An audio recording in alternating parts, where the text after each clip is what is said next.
Hello everybody, welcome back to the channel.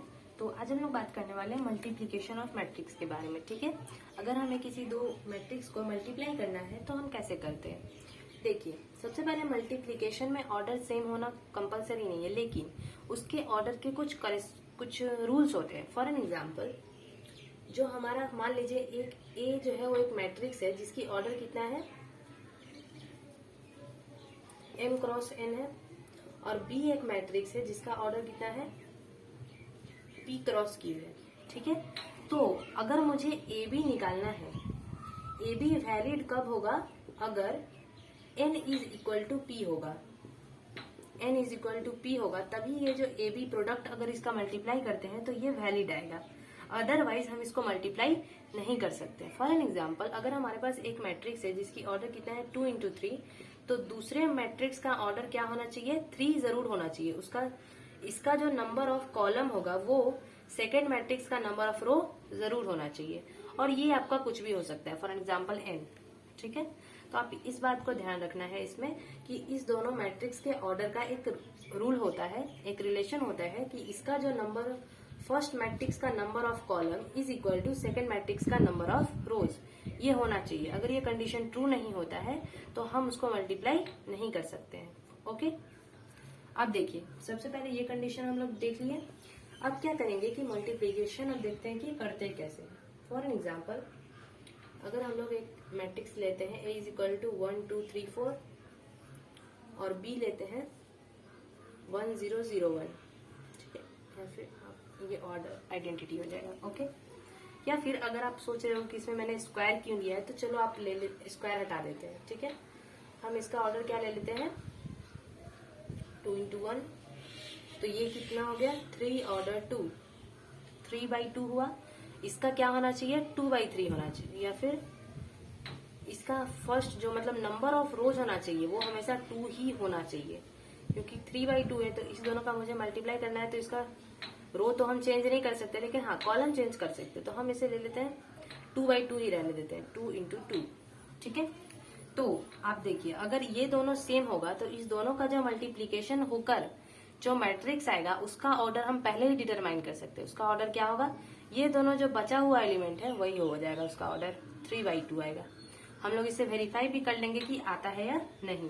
ठीक है, तो सबसे पहले क्या करेंगे, ए बी हमें निकालना है, 1 2 3 4 2 1, और b क्या है 1 0 0 2। ठीक है, तो देखिए इसे हम निकालते कैसे। जो हमारा फर्स्ट एलिमेंट है, फर्स्ट रो का फर्स्ट कॉलम का फर्स्ट एलिमेंट, इसे हम लोग इससे मल्टीप्लाई करेंगे। ओके, प्लस 2 इंटू 0, इस वाले मल्टीप्लाई इससे मल्टीप्लाई करेंगे। ठीक है, देखते हैं कैसे करते हैं। तो 1 इंटू 1 और बीच में एक प्लस का साइन देंगे। ठीक है, 1 into 1 plus 2 into 0 plus 2 into 0।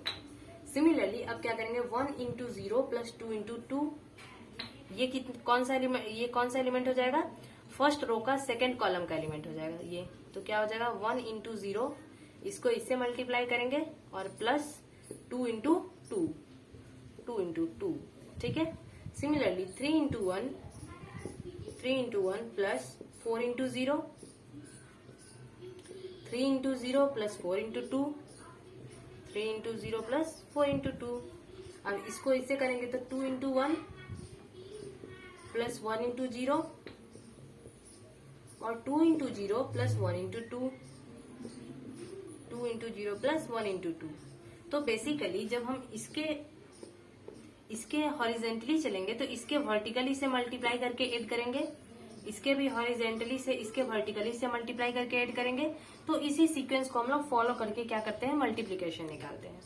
Okay, अब देखिए, आप देख रहे हो कि इसका ऑर्डर क्या आएगा, 3/2 आएगा, क्योंकि इसमें 3 रो है और 2 कॉलम है। इसे हम लोग प्रोडक्ट करके देख रहे थे, कितना आ जाएगा, ये 1, यहाँ आ जाएगा 3 प्लस 4 इंटू 0 दैट इज 3, 2, और यहाँ क्या हो जाएगा 4 8 2। ठीक है, तो हमारे पास जो ए बी मैट्रिक्स आया वो क्या आया, 1 4 3 8 2 2। ठीक है, अब देखिए, मल्टीप्लिकेशन ऑफ मैट्रिक्स की एक प्रॉपर्टी होती है कि ये कॉम्यूटेटिव नहीं होता है। मतलब ये कोई जरूरी नहीं है कि A B is equal to B A होगा ही होगा, A B is not equal to B A. This condition is true. मतलब ये कोई जरूरी नहीं, हो भी सकता है, ऐसा नहीं है कि हर बार नहीं होगा, हो भी सकता है कि A B is equal to B है, लेकिन ये कोई प्रॉपर्टी, ये कोई फिक्स नहीं है कि A B is equal to B A होगा। क्योंकि आप यहाँ पे देख लो ही, आप यहीं पे देख लो कि अगर मैं यहाँ पर बी ए करूँ तो सबसे पहले तो यहाँ बी ए नॉट डिफाइंड आ जाएगा। क्यों? क्योंकि बी की ऑर्डर कितना है 2/2 है, बी का ऑर्डर कितना है 2/2 और ए का ऑर्डर क्या है 3/2। तो इसका जो नंबर ऑफ कॉलम है वो इसके नंबर ऑफ रोज के इक्वल नहीं है, इसका मतलब इसका तो प्रोडक्ट वैलिड ही नहीं है, नॉट डिफाइंड है। तो आप सिमिलरली देख सकते हो, यहाँ से टोटली विजुअलाइज कर सकते हैं कि A B is not equal to B A. ठीक है, तो इस तरह से भी हम लोग समझ सकते हैं। स्केलर अगर कुछ मल्टीप्लाई करना हो तो ये तो मैंने पहले ही बताया है कि अगर मैट्रिक्स से कोई भी स्केलर मल्टीप्लाई करते हैं तो वो उसके हर एलिमेंट से मल्टीप्लाई हो जाता है। फॉर एन एग्जाम्पल, अगर मेरे पास ये एक मैट्रिक्स है 1 2 3 2 और मुझे इस पे 2 मल्टीप्लाई करना है, 2a निकालना है, तो क्या करेंगे, ये जो 2 है वो इसके हर एलिमेंट से मल्टीप्लाई होगा। Like 2 into 1, 2 into 2, 2 into 3, 2 into 2, that is equal to 2 4 6 4। Okay, अब देखिए एक और प्रॉपर्टी होता है कि अगर किसी भी दो मैट्रिक्स का प्रोडक्ट जो है अगर 0 आ रहा है, ठीक है, दैट डजंट मीन कि A इज इक्वल टू 0 और B इज इक्वल टू 0। मतलब ये कोई जरूरी नहीं है कि अगर दो मैट्रिक्स का प्रोडक्ट 0 है तो वो जो मैट्रिक्स हो उसमें दोनों में से कोई एक मैट्रिक्स नल मैट्रिक्स हो, या फिर दोनों में का ही मैट्रिक्स, दोनों मैट्रिक्स ये हो क्या हो, नल मैट्रिक्स हो। ये मैट्रिक्स के केस में वैलिड नहीं होता है ये रूल, ये हम लोग अलजेब्रा के केस में करते हैं। लाइक ए बी अगर 0 है, A B is equal to 0 है, तो या तो ए 0 होगा, नहीं तो बी 0 होगा, या फिर दोनों 0 हो सकते हैं। ठीक है, लेकिन मैट्रिक्स के केस में ये कोई कंपलसरी नहीं है। यहाँ पर ये भी हो सकता है कि ए नॉट इक्वल टू 0 है, बी नॉट इक्वल टू 0 है, फिर भी A B is equal to क्या आ जाए, 0 आ जाए। ठीक है, तो इस प्रॉपर्टी को भी आप ध्यान रखिएगा। और इसमें एसोसिएटिव लॉ वैलिड होता है, like A B C is equal to A B C होगा। ठीक है, एसोसिएटिव लॉ, ये कम्यूटेटिव लॉ फॉलो नहीं करता है। और डिस्ट्रीब्यूटिव लॉ भी इसमें ट्रू है, like A B plus C is equal to A B plus A C होगा।